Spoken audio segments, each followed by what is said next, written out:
আসসালামু আলাইকুম। আজকের এই ভিডিওটিতে আমরা জানব বাংলাদেশের মহান নেতা বঙ্গবন্ধু শেখ মুজিবুর রহমানের জীবনের গল্প, এক সংগ্রাম, এক স্বপ্ন এবং এক স্বাধীনতার ইতিহাস। শেখ মুজিবুর রহমান, যিনি বঙ্গবন্ধু নামে পরিচিত, তিনি বাংলাদেশের ইতিহাসের এক মহান নেতা এবং স্বাধীনতার স্থপতি।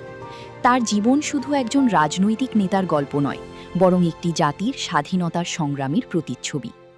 জন্ম ও শৈশব। বঙ্গবন্ধু ১৯২০ সালের ১৭ মার্চ গোপালগঞ্জ জেলার টুঙ্গিপাড়ায় জন্মগ্রহণ করেন।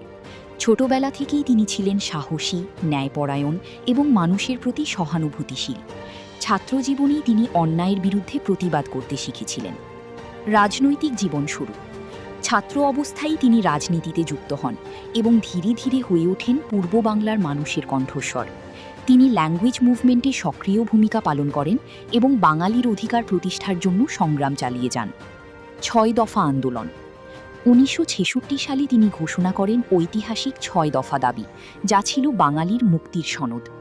এই দাবির মাধ্যমে তিনি পূর্ব পাকিস্তানের স্বায়ত্তশাসনের কথা তুলে ধরেন।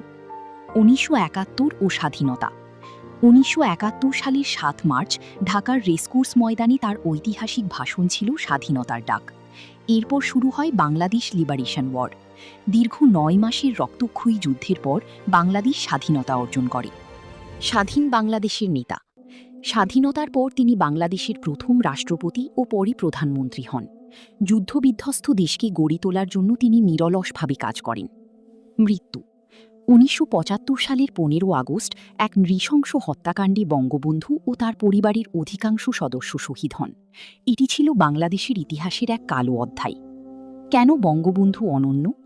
তিনি বাঙালি জাতির অধিকার আদায়ের জন্য আজীবন লড়াই করেছেন। তার নেতৃত্বেই বাংলাদেশ স্বাধীন হয়েছে। তিনি ছিলেন জনগণের প্রকৃত নেতা। বঙ্গবন্ধু শেখ মুজিবুর রহমান শুধু একজন নেতা নন, তিনি একটি ইতিহাস, একটি আদর্শ এবং একটি জাতির আত্মপরিচয়ের প্রতীক।